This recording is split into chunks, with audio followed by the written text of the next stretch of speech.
તો રાજ્યમાં વરસાદની સ્થિતિને લઈને સૌથી મોટા સમાચાર। હવામાન નિષ્ણાત અંબાલાલભાઈ પટેલનું મોટું અનુમાન વરસાદને લઈને। કયા કયા વિસ્તારોમાં વરસાદ વરસશે, કેટલો વરસાદ પડશે તેનું અનુમાન અંબાલાલભાઈ પટેલનું। કેટલાક ભાગમાં ઝરમર વરસાદ થવામાં છે, પરંતુ બંગાળ સિસ્ટમ એક પછી એક સિસ્ટમો સક્રિય બનશે।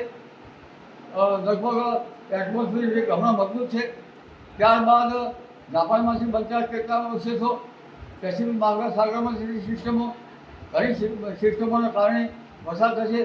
હમણાં જે લો પ્રેશર બન્યું છે એ તારીખ 4 થી 10 ગુજરાતના ઘણા ભાગો વરસાદ વરસાવશે, જેમાં લગભગ સાબરકાંઠાના ભાગો, મહેસાણા ભાગો, બનાસકાંઠાના ભાગો ઉપરાંત સબરી હારીજના ભાગો અને કચ્છના ભાગો, શંખેશ્વરના ભાગો, આ ભાગોમાં આજે વરસાદ થવાની શક્યતા રહે છે।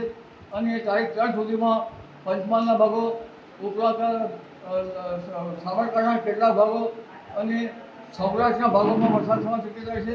સૌરાષ્ટ્રના જામનગર ઉપરાંત પશ્ચિમ સૌરાષ્ટ્રના ભાગોમાં વરસાદ થવાની શક્યતા રહે છે। ધીરે ધીરે સૌરાષ્ટ્રના અન્ય ભાગોમાં વરસાદ થવાની શક્યતા રહે છે, પરંતુ હમણાં દક્ષિણ ગુજરાતમાં કેટલાક ભાગો ભારે અતિભારે વરસાદ થવાની શક્યતા રહે છે। સુરતમાં ભારે વરસાદ થવાની શક્યતા રહે છે અને અમદાવાદમાં તારીખ 4 થી 7 ભારેથી અતિભારે વરસાદ થવાની શક્યતા રહે છે, પરંતુ વડોદરાના ભાગોમાં ભારેથી અતિભારે વરસાદ થવાની શક્યતા રહે છે। એટલે તારીખ 4 થી 7 આ બંગાળ ઉપસાગરીય સિસ્ટમ મજબૂત થઈ છે, પૂર્વીય મધ્યપ્રદેશમાં ભારે વરસાદ થવાની શક્યતા છે। ત્યારબાદ તારીખ 7 પણ એક સિસ્ટમ બનશે અને ત્યારબાદ તારીખ 14 પણ એક સિસ્ટમ બનશે।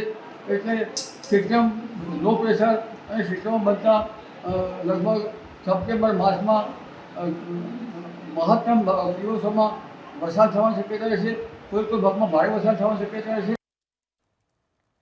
તો રાજ્યમાં વરસાદની સ્થિતિને લઈને અંબાલાલભાઈ પટેલનું અનુમાન છે ભારે વરસાદ વરસી શકે છે ગુજરાતમાં।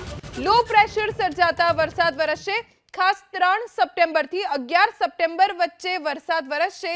પશ્ચિમ સૌરાષ્ટ્રમાં વરસી શકે છે ભારે વરસાદ તેવું અનુમાન અંબાલાલભાઈ પટેલે વ્યક્ત કર્યું છે।